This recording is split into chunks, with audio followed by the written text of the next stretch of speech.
And there was also a study in 2019 by Shelby McDonald.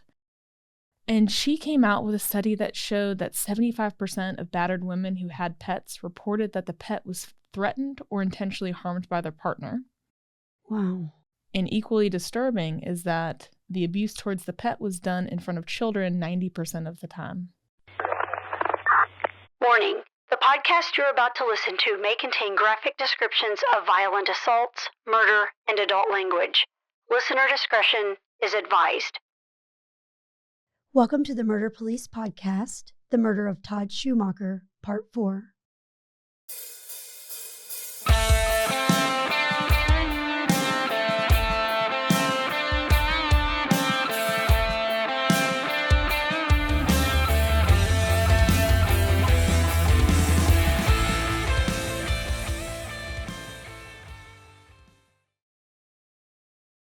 Welcome back, listeners. Thank you so much for joining us on the fourth and final episode of The Murder of Todd Schumacher. We were supposed to have Detective Rob Wilson with us this evening as we were recording, and Rob had something unexpected come up, so he is not with us.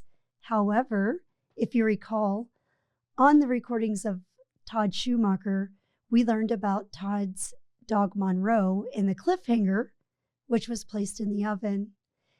And our special guest we have with us this evening is Lieutenant Jai Hamilton with the Lexington Animal Control. Thank you, Jai. Thank you for having me. For coming here. We learned about your name, as I said, when we were talking about Monroe in our awesome cliffhanger that Rob did. And I understand you got involved in that. Is that right? Yes. I thought so. Well, before we dive into how you got involved, why don't you tell us a little bit about you and what you do for Lexington Animal Control? Yeah, so I am the cruelty investigator for Lexington Animal Control. So I handle all the cruelty calls that come in for Lexington. And you've been there for quite a while, I understand. Almost 15 years. Tell us how you got started with that. So I graduated from UK in psychology, and I had absolutely no idea what I wanted to do, but I've always loved animals. So I thought, why not get a job at the animal shelter? Right. So I was originally hired on as an adoption specialist, but then the human resources girl said I have to hire an animal control officer too, and very begrudgingly. And I said, well, what's involved in that? And she said, go running calls, go being out in the public, working with aggressive animals, bite cases, cruelty cases. You'll get dirty. People will yell at you. I don't think you'll like it. But I said, that sounds like a lot of fun. And then that is where my career started. And now you're a lieutenant. Uh-huh. Awesome. Well, why don't you tell us, before we dive into this case on Todd Schumacher, you have a pretty cool hobby that I'm pretty envious of. Why don't you tell us about your hobby, what you like to do in your free time, and your awesome dog, Reckless, and his Instagram page? Of course. I love talking about my dog, Reckless. So I train personal protection dogs for a company. The company is called Protection Dog Sales, and we're located here in Kentucky. The owner of the business is David Harris. He has a lot of videos on YouTube, Facebook, Instagram, protectiondogsales.com. In my personal time, I train dogs for him, but I also have my own dog that I've trained for competition. So I do something called Working Dogs of America, and we train in obedience and protection scenarios, so police-like scenarios. So I have a lot of cool videos and cute videos, too, of my dog. And his Instagram page is reckless_VOM_Logan Haus, LOGANHAUS.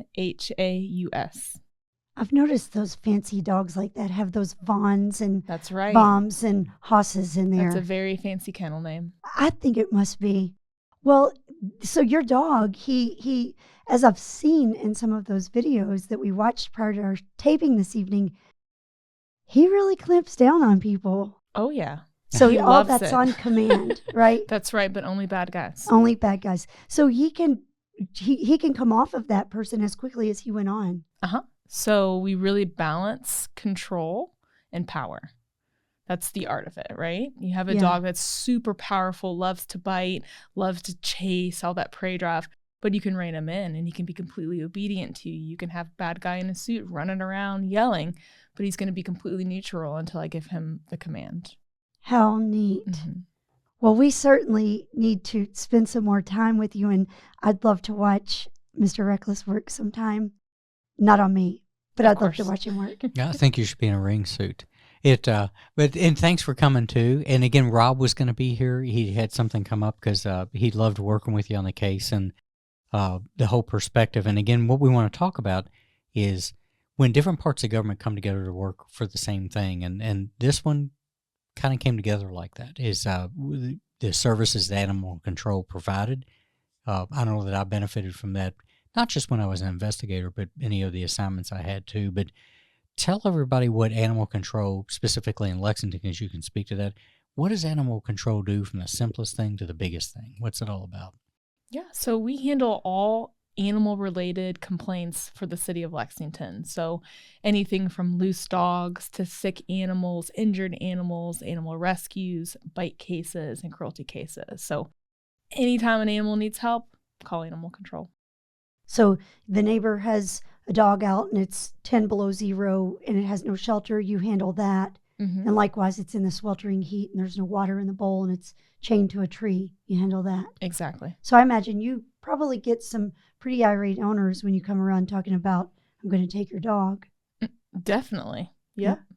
It's one of those professions where no one's ever really happy because a complainant calls because something horrible is going on and we weren't there to stop it before we knew about it. Yeah, the only people that got is firemen. They nailed that up a long time ago, and we're still envious about that. And great, then the heroes. Right. We get on scene and the owner's like, you're doing too much. So nobody's ever really happy, right? Right. But we do what we can with the laws that we have. Kentucky has not so great laws. There's a lot to be desired, but there are minimal standards of care, and so we make sure that that's being followed.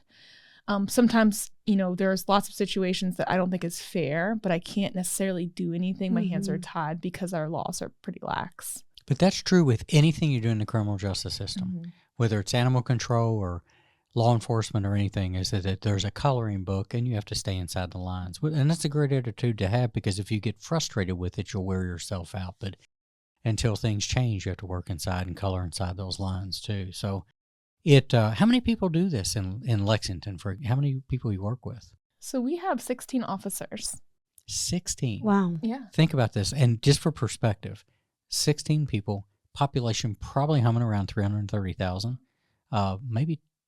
I could be wrong. 280 square miles. I think it's a pretty good sized metropolis and only 16 people. Yeah, so and we're 24 hours a day. Oh wow! Every day. Yeah, so you stay busy, right? Oh, yeah. Any idea how many cases you handle in a year? Like how many calls? Not off the top of my head. But there's not a lot of dead time, right? No, absolutely not. There we go. So we have a dispatcher. We're like a mini police department. We have a dispatcher. We have calls pending. I start my shift and I'm call to call. Wow. Good for you guys. Do excellent work for sure. And again, that's where we're coming to on this case, is where that folds over into different things and get to work. And again, Rob spoke highly of you. The only thing we did wrong probably in that last episode is I butchered your first name, and I apologize that. I apologized before. I wouldn't even embarrass myself. Maybe the listeners don't remember, but you go right on ahead. Tell our listeners what you called her. It's called vulnerability. Thank you for it's called you messed up. Exactly. I'll tell the listeners he called her Chai, as in the T. Yeah. However, I kept saying it starts with a J. It's got to be Jai, and you said no. I thought it was much more complex. Her name is Chai, and I said, J, don't make that sound. And you said, I'm telling you, it's Chai. Yeah. So I was so embarrassed when I said this evening, well, actually, I really wasn't. I said, can you tell me how to properly pronounce your name? To which she said, Jai. Mm-hmm. And I looked at you and I think I just smiled. I don't know. Maybe I rolled my eyes probably. But it is Jai. Yeah. That's her name. There might have been some weird American Sign Language with one finger. I can't remember, but it's usually like that anyway. Anyway, we digress. Jai. Yeah, Jai. So thanks for coming and talking about this stuff, because this case, again, what Wendy was talking about is, and I think it got the listeners' attention, it's bad enough that you have a person that's been murdered, and I don't think people compare them this way, but a dog gets put in an oven, and that rattles people just as much as the other. So uh, can you tell us how you got involved with the case? How did you learn of it, and tell us the ins and outs on that? So before the murder, we were contacted in September of 2014 by an emergency vet clinic, and they had said that Todd had brought his dog Monroe, who's a beagle mix, to the emergency clinic because his boyfriend Matt had put him in the oven. So we went out there and investigated that. Monroe was okay overall. He had some burns on his paw pads and he had singed hair, but he survived that. And we also went to the home and took a look at the oven, found what we think is a lot of dog hair inside of the oven. So it's pretty unique. It's a strange situation. Yeah, it's not every day you think of putting a pet in an oven. I would never think of that. I mean, you have to think, what sick person does that? Mm-hmm. So did you conduct an investigation, or did you get to talk to either of the guys about this? Yeah, so a couple days after, Todd and Matt both came into animal control, and Todd said that he wanted to be there for Matt, and that this was, a terrible thing that had happened, that he was going to confess to the crime. They were going to take whatever punishment, that was waiting, and that they were going to move forward with their lives together. So I think he was really in this role of wanting to help him and be a better person, and this was like a low point in Matt's life, right? So they both came in, and Todd is a very large, handsome, almost cowboy character. And Matt is this really small, like dark, kind of pale. I would never put the two together. So we did the interview, and Matt did say that they had been fighting. They had moved in together, that he had been fighting with Todd a lot, that Todd had went to work. He had made a pizza, and after he'd made the pizza, he put Monroe into a hot oven. Did he give a reason why? So he made it very clear that it was nothing that Monroe did. He wasn't mad at Monroe, but he was mad at Todd. So he's going to pay Todd back and punish Todd by harming his Monroe, dog, which would ultimately hurt Todd the Sure. most. Do you see that in domestic violence? Do you see a connection or nexus in domestic violence cases with that? There is definitely a link between the two. There's actually been a lot of studies on this. They found that animal abuse is either predictive or co-occurring with interpersonal violence. And there was also a study in 2019 by Shelby McDonald. And she came out with a study that showed that 75% of battered women who had pets reported that the pet was threatened or intentionally harmed by their partner. Wow. And equally disturbing is that the abuse towards the pet was done in front of children 90% of the time. Wow. So to get at not only the other partner, but the children, because most oftentimes children love their little pets, and so as a way to really stick it to the children and to the family even more so, they do it in front of the most innocent of all, the children, and not to mention the poor animal. The more loved the pet is, the more vulnerable it is for abuse. So it's mostly perhaps a jealousy. You love your pet so good, so I'm gonna take what you hurt. I'm gonna hurt what you love the best. Mm-hmm. Yep. But that's what harm is all about in the end. And again, that force multiplier, doing it in front of the kids. Those are overwhelming numbers too. Mm-hmm. Those are frightening actually. And I never put that together. I guess it comes in that category of you don't know if you don't know. Mm-hmm. And I think it emphasizes why police departments probably need to work close with animal control agencies, because there we have another indicator, maybe a potential indicator of things in domestic violence. So if you had a person who, a friend of yours that you suspect could be a victim, and they start throwing things in like, well, the other night he or she did this to Fluffy or Buffy or whatever, that might start registering a little bit. I never knew over 70%. I mean, that's crazy big, like almost routine, frightening. Yeah, and a lot of people, a lot of like battered people will delay leaving a situation because they're afraid of what's going to happen to the animals, and they use that to control them.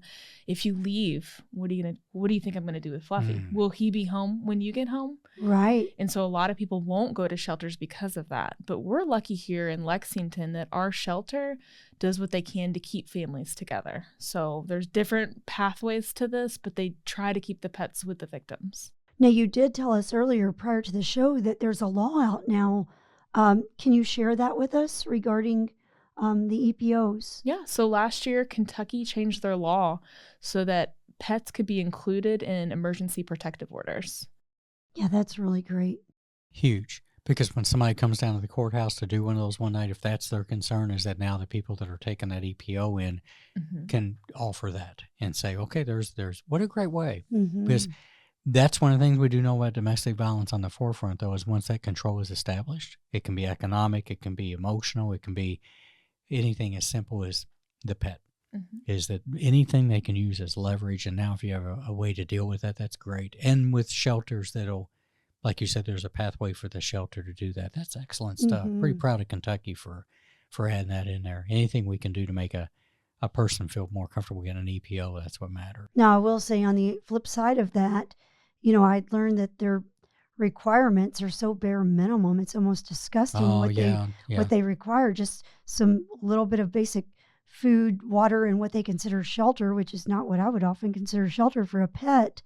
And that's kind of sad that there's no stiffer rules or laws on. Yeah, talk a little bit about, and not to throw Kentucky down because it's probably that way across the country, but talk about that minimalistic approach to the law and when it becomes something that you all can come in as animal control and act, because that's a lot like being frustrated with laws against humans, that you're like, it takes what before we can do that. Talk a little bit about what that is. So I want to say Kentucky's 46th out of 50 when you rank the animal cruelty laws. So there's a lot to be desired. The laws are either very basic or so poorly written that they're hard to enforce. So as far as like failure to provide, I mean, it's pretty minimal, right? Food, water, shelter, vet care when needed. But the majority of our complaints are neglect cases. And then we have, a small percentage that is intentional abuse.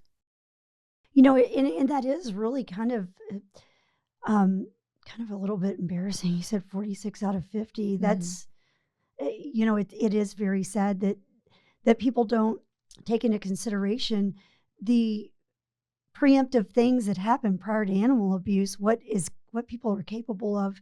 If you're willing to stick a dog in an oven, obviously we know what happened to Todd Schumacher. He was brutally stabbed over 100 times by the same person that put the dog in the oven. And David and I went just a couple of months ago to California, and we were amazed at how we stayed at some very high-end Marriotts in Ritz-Carlton even. People just had their dogs in there, and we were talking about how great it was that they welcomed them.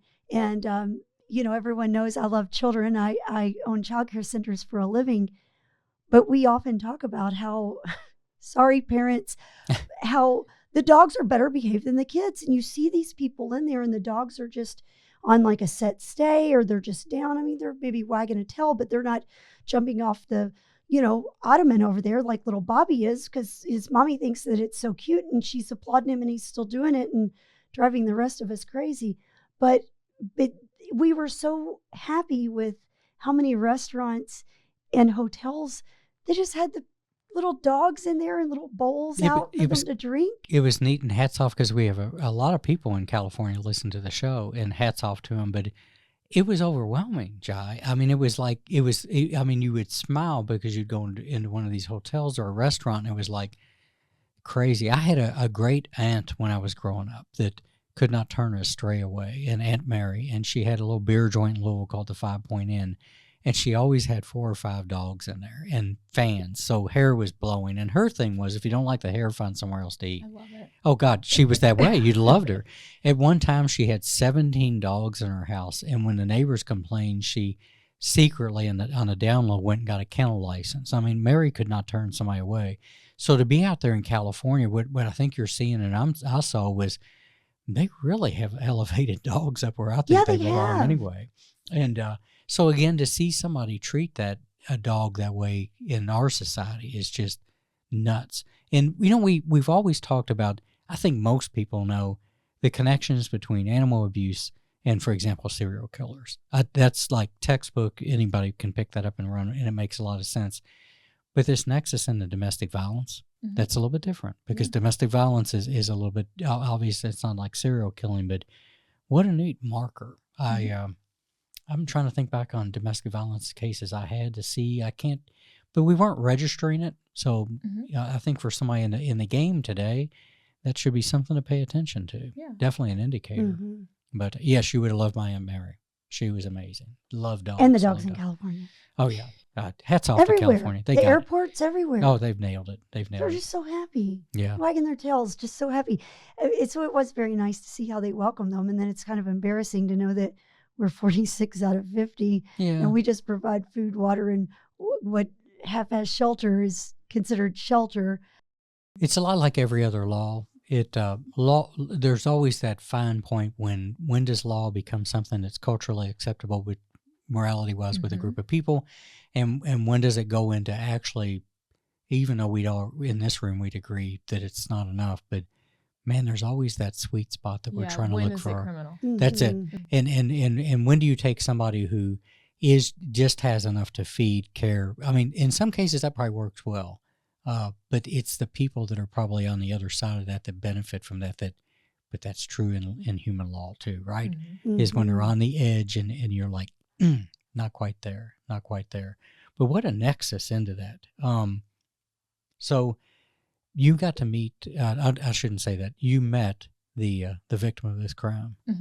Unbelievable. Not knowing anything that was about to come to his life. Now, I believe you had told us also. Can you share with us how the murder trial of Todd, they wouldn't reference the past with Monroe? Good question, because I was going to ask too, like how these things, because you're ramping up and I guess it's pretrial after pretrial after pretrial, right? Yeah. I mean, that's the story of our life. I knew it happened in murder cases. I would have never have dreamed in this that we could keep stalling the bus. But so, okay, it's running through and it's going through, and then boom. How did you find out that a murder occurred? So after the interview, we charged Matt with torture to animals.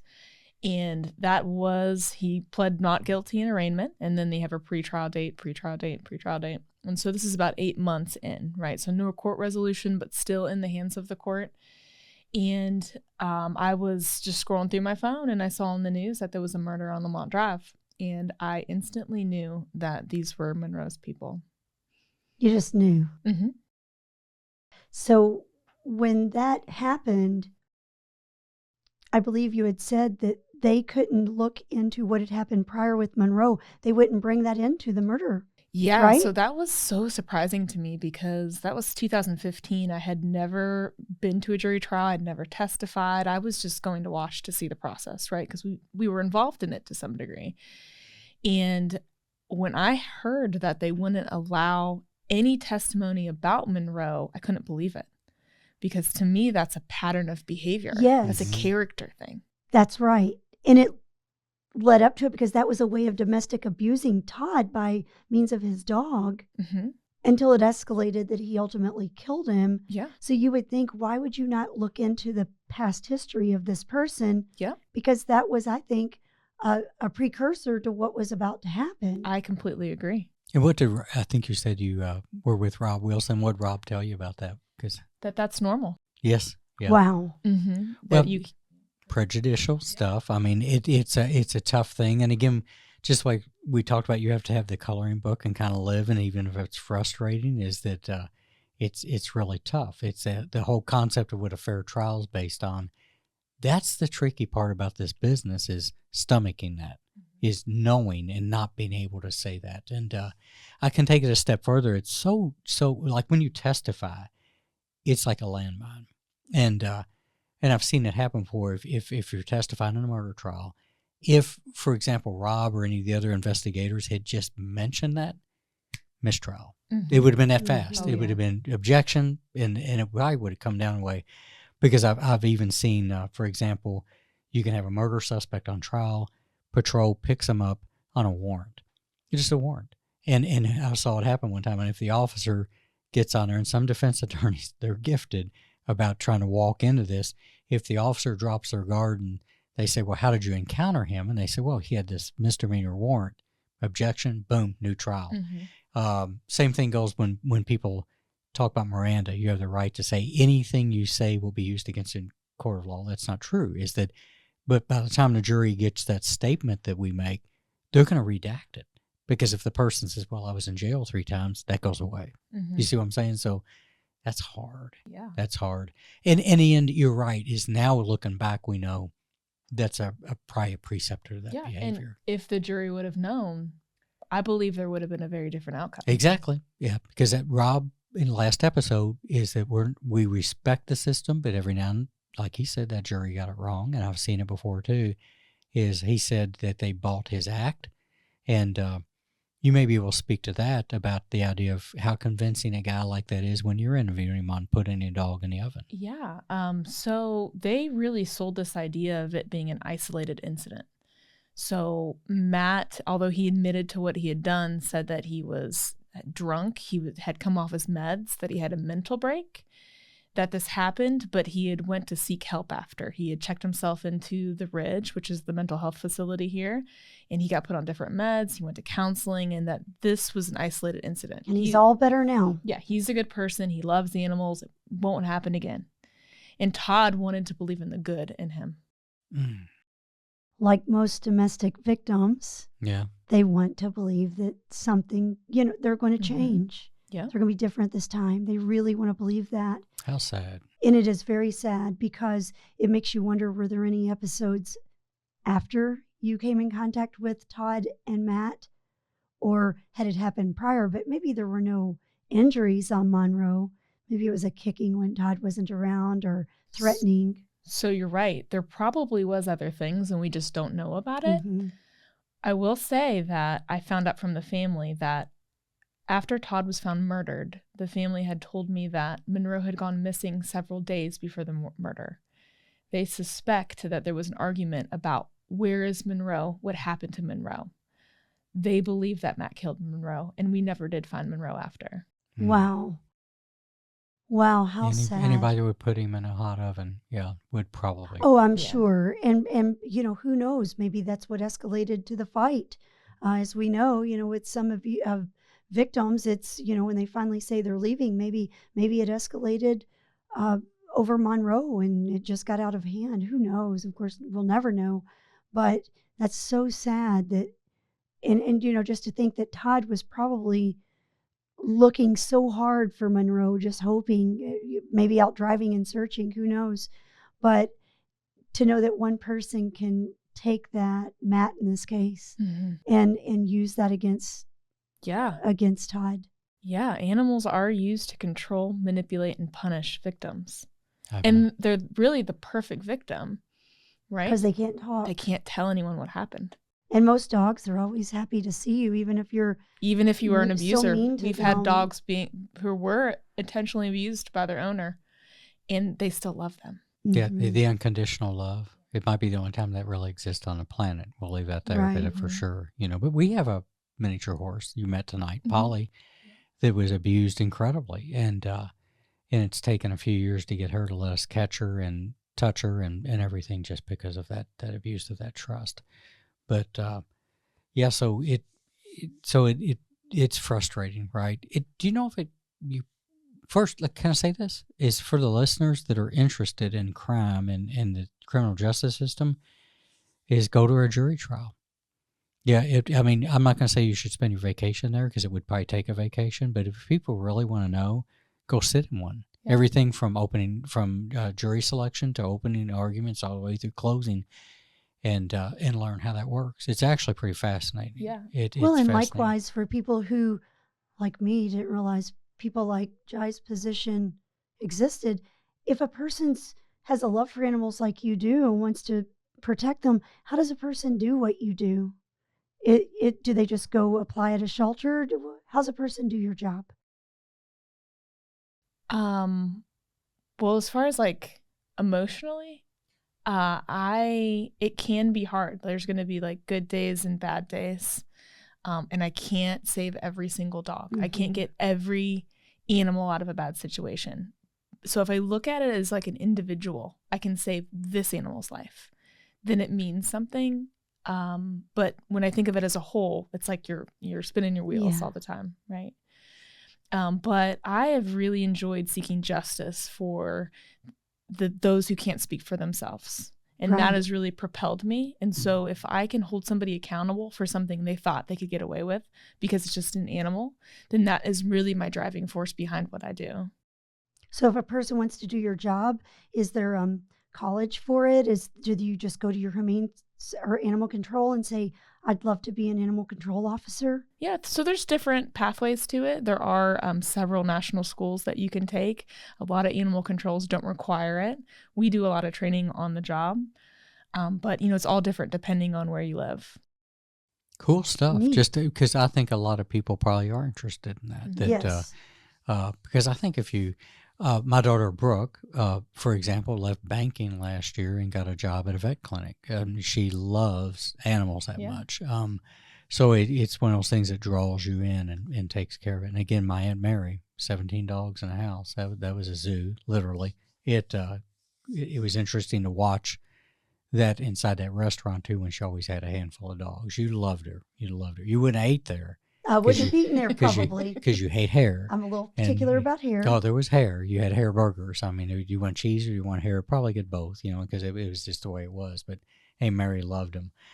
And you said something too about how it's tough. But I think what you said too is understanding what your role is, what your limitations are, and is the resiliency aspect. Because it's true no matter what. If you do anything in the investigative side, you're not going to save the world. It's little pieces at a time, right? Yeah. It's one step. And I have had so many cases where I in my heart, I know somebody did this, but I can't get all those puzzle pieces to fall together. But then you have the cases where it does. And that is so exciting to be on that pathway. And something unlocks another thing, and all of a sudden you have a great case. So that is something that's really exciting as an investigator. If a person has their animal removed for being abused, are there any laws, or what do you do if somebody says, hey, they own dogs again and they're abusing again? Are there any laws that maybe says you can't own dogs anymore? Don't let us find out you're owning, like a felon with a handgun. Of course, they're going to carry on when they aren't supposed to, but are there laws on behalf of animals that say you won't own another one? That's a really great question. So going back to Kentucky being a terrible state for the animals, we do not have anything in our laws, with the exception of the bestiality case that's very well written, that prohibits somebody from, an animal abuser, from owning animals. So even if it goes to jury trial, the options are jail time or fines. But you can own again. But you can own the same animal you abused. There's nothing that says you can't have that animal back. Wow. Yeah. Now, sometimes we can reach an agreement in a plea deal, but that's only 2 years. And a lot of times people get around that for the wording. Like they'll say only service dogs. There we go. Right. Or I don't own any dogs. These are my roommate's dogs. Okay. So there's a lot of ways around the wording. Yeah, so maybe people need to talk to their legislators. I mean, really, this is that thing that when somebody's running for election, hey, by the way, what do you think about this? And there's and they are elected officials. So if you call them and you tell them that these issues are important to me, they're going to listen to you. They want to be reelected. Sure. Now, you did mention something that I didn't want us to have to talk about on here, but since you've mentioned it, bestiality. Have you ever worked a case on that? We've had 2 recent cases involving allegations of bestiality. Wow.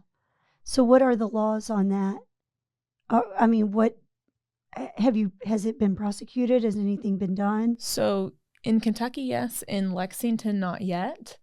We actually had a case where we just submitted some DNA samples to the KSP lab, which is really exciting for us because this will be the first case that we've ever had a sample submitted.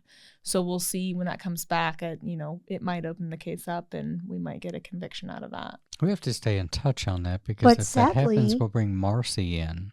because Marcy does the Definitely. DNA. Yeah. And I know Marcy. I've been in contact Oh, with she's Marcy. great. She She's is great. But She actually sadly, spoke at an he animal could- control conference. Yeah, there we go. And she's Yeah, coming back here. And I was amazed. She's a brilliant. Well, all of them up to the last. I just can't say enough good Can't about the leave people. Laura out. No, that's what Laura's I'm saying. awesome too. No, I don't know anyone Oh, else. I Laura. just know Marcy. No, We only know those two. But me I only know and those two. Laura came up together from back in the day, so yes. But it's an amazing group of people. Now, if that person doesn't get charged, they could get their dog back, even though you highly suspect it. So bestiality is the exception because Okay. it is a very well written law and it's a Okay. newer law. Okay. But every other law in Kentucky, there's no provisions for keeping someone away from the animal they abused, not to own animals. It's literally just jail time and or a fine. Wow. Maybe that'd be a start. Sometimes you have to have those things in front, kind of the boilerplate for that. Maybe it'd be the start for the legislators to look at, because that'd be good to see. So it's just bizarre that we're talking about DNA, Mm-hmm. With the dog and the looking- person. looking for human DNA. Yeah. Okay. I'm sorry, listeners, but that's downright disgusting. Don't do that's Yeah. that's awful. Yeah. That's awful. It is. Yeah, So- and there is a documented link between people who have sex with animals and people who are into child sex crimes.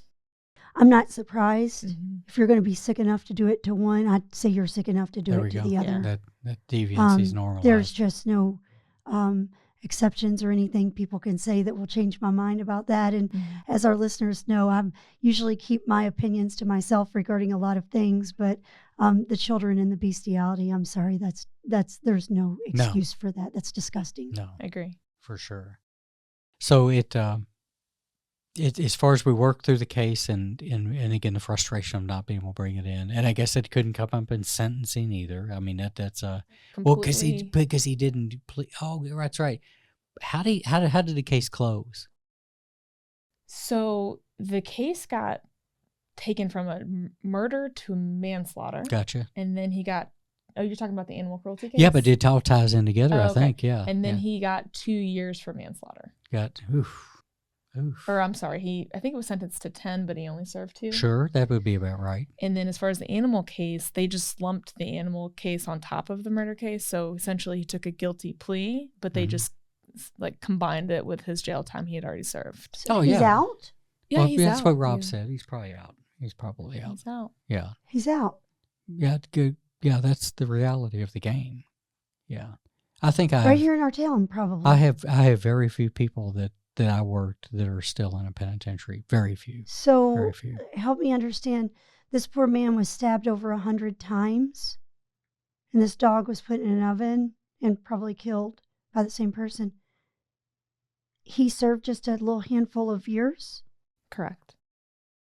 Does nobody see the problem with this? But No, me? everybody sees the problem with that. But the thing is probably, and we probably could have researched it. Maybe I'll put something on a website, but credit time served, credit in custody, waiting trial, Yeah. all of that folds into that and everything. But Well, but like Rob said, and it's not common that people do this, but Rob said that he believes the jury got it wrong and they bought his act.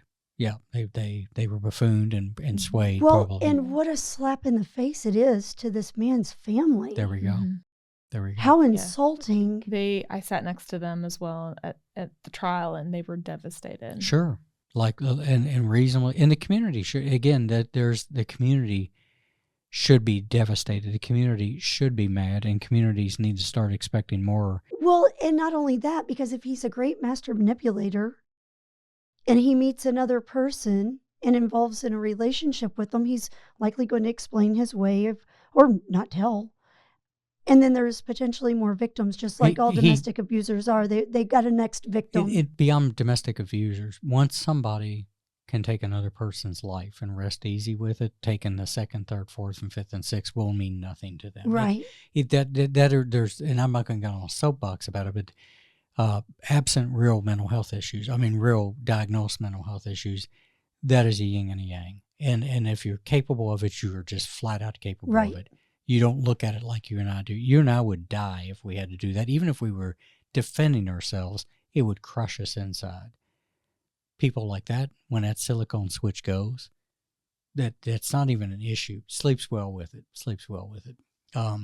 It's people. People should be mad. They should be mad. They should be mad that that we starting with things like animal abuse. I think people should be upset the idea that we look at that lightly. Well, no, now we're starting to get really good data. We shouldn't have had to have it, but we've got data that shows that that's a precursor to other violent behavior. Well, that's kind of a duh. If you can do that to an animal, then you can do that to a human, Right. and vice versa. So, yeah, those are the big things that the world's. I mean, we're living in a time right now where people are killing or attempting to kill people at rates that have never happened before, at younger ages.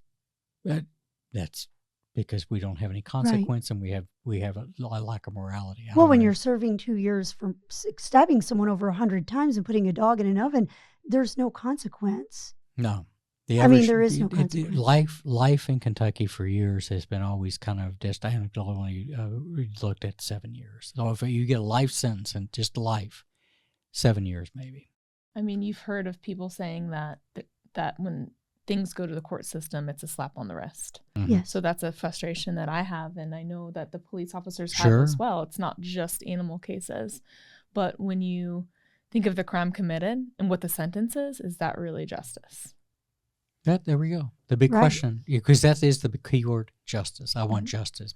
Did we do enough for the victim? Well, I would venture to say that Todd Schumacher's family did not feel it was justice. Well, no, and they really got shorted. God bless them. They got shorted. It's horrible. It's when you see it drop and fail like that, it takes a little bit out of you. And I talked about in one of those episodes, watching some of the trials I had, even if people didn't die, and looking over and thinking, what made you think that you could come back so far away from what actually happened here when it was all proven? It's just crazy, nuts. And when people say the justice system fails, listen, if it goes to a jury trial, that's like 6 to 12 people that fail. Let's be honest. If it's in district court, it's 6, it's 12, and that's the problem, is that, God, if people would just walk into a jury room and be more guarded and understand that the people they're going to be evaluating, they're not what you see in that room. You know, you described Matt really well.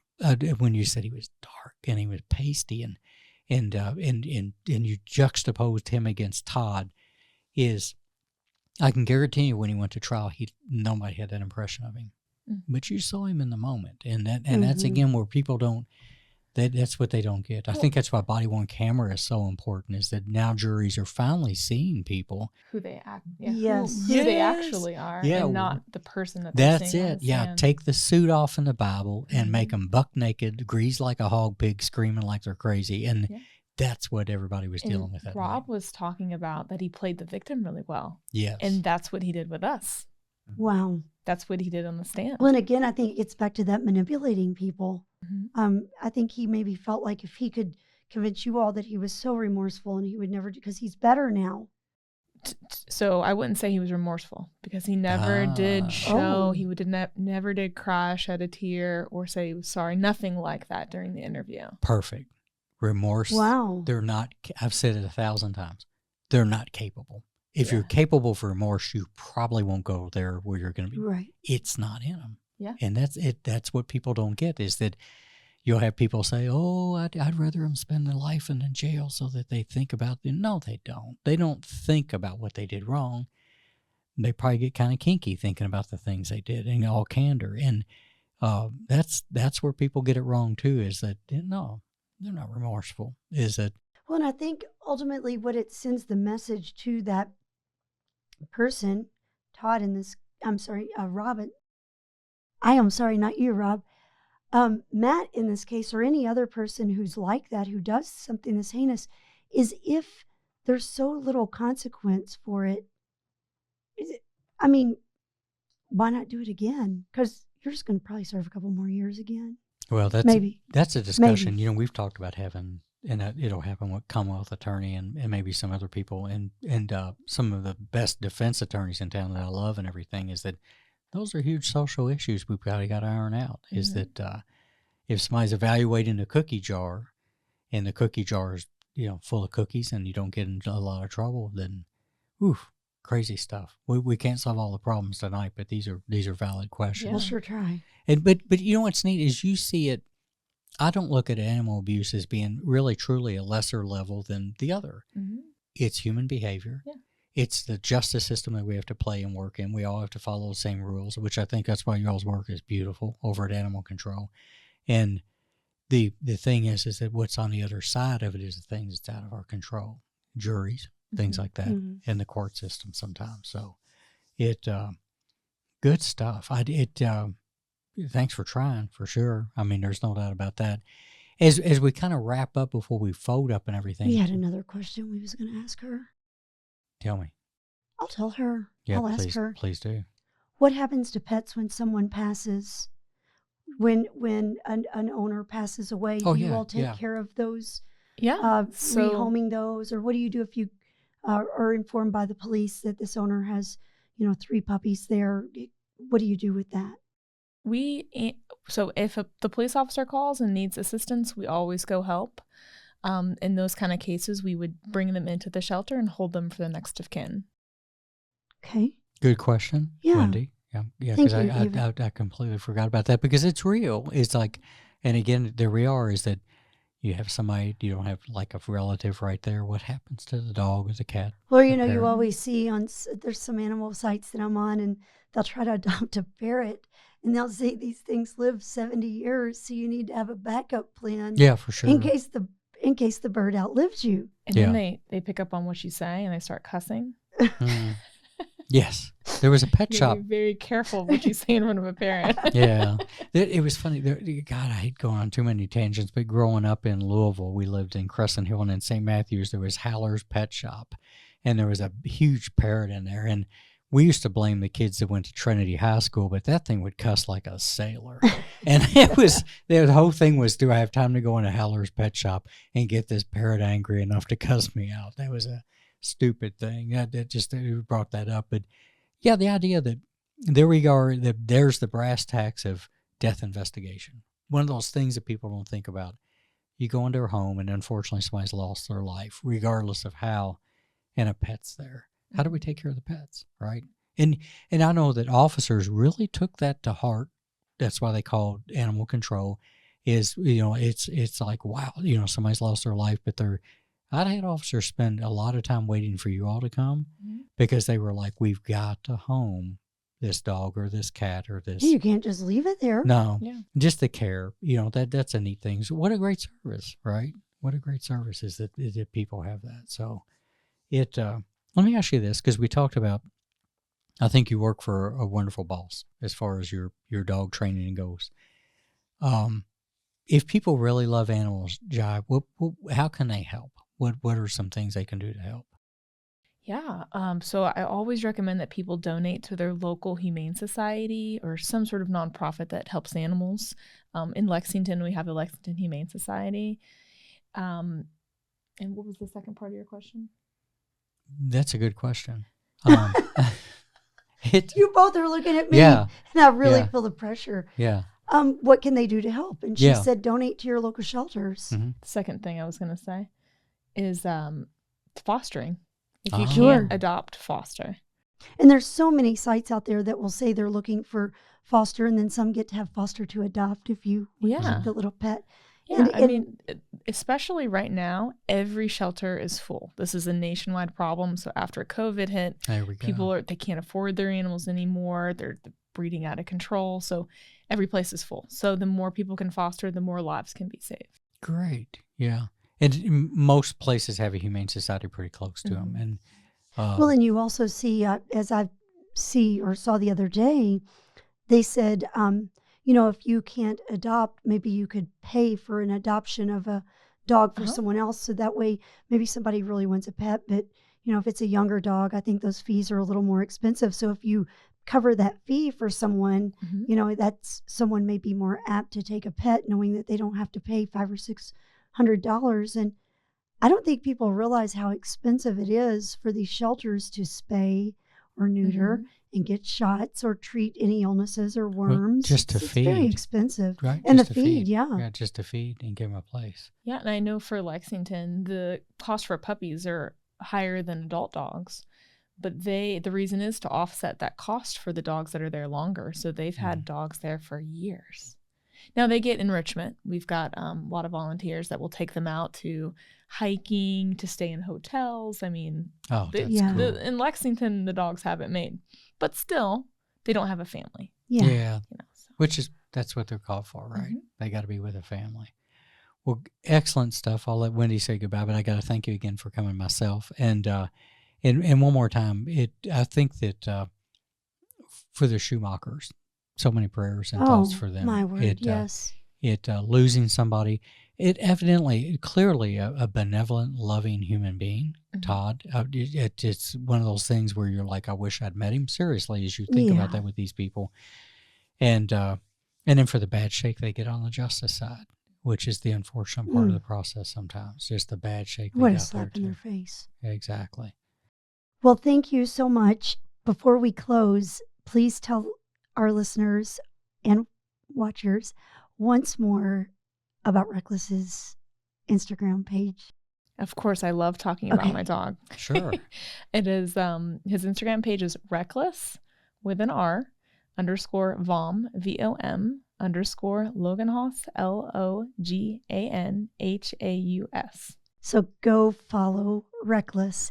And if someone is looking for a protection dog, tell us once more the name of your side agency if they wanted to purchase a protection pet. Yeah, so these are family-raised dogs that are good in all environments, but will protect if the need arises. And the website is www.protectiondogsales.com. All right. Fantastic. Thanks again, John. Thank you so much for Thank coming you to all. join us. And thank you so much for what you do. The world needs people like you looking out for the animals who have nobody to speak for them. So thank you so much for joining us and for trying to be a voice for poor Monroe when he was still around. The Murder Police podcast is hosted by Wendy and David Lyons and was created to honor the lives of crime victims, so their names are never forgotten. It is produced, recorded, and edited by David Lyons. The Murder Police podcast can be found on your favorite Apple or Android podcast platform, as well as at murderpolicepodcast.com, where you will find show notes, transcripts, information about our presenters, and a link to the official Murder Police Podcast merch store, where you can purchase a huge variety of Murder Police Podcast swag. We are also on Facebook, Instagram, and YouTube, which is closed caption for those that are hearing impaired. Just search for the Murder Police Podcast and you will find us. If you have enjoyed this podcast, please subscribe for more and give us 5 stars and a written review on Apple Podcasts or wherever you download your podcasts. Make sure you set your player to automatically download new episodes so you get the new ones as soon as they drop. And please tell your friends. Lock it down, Judy.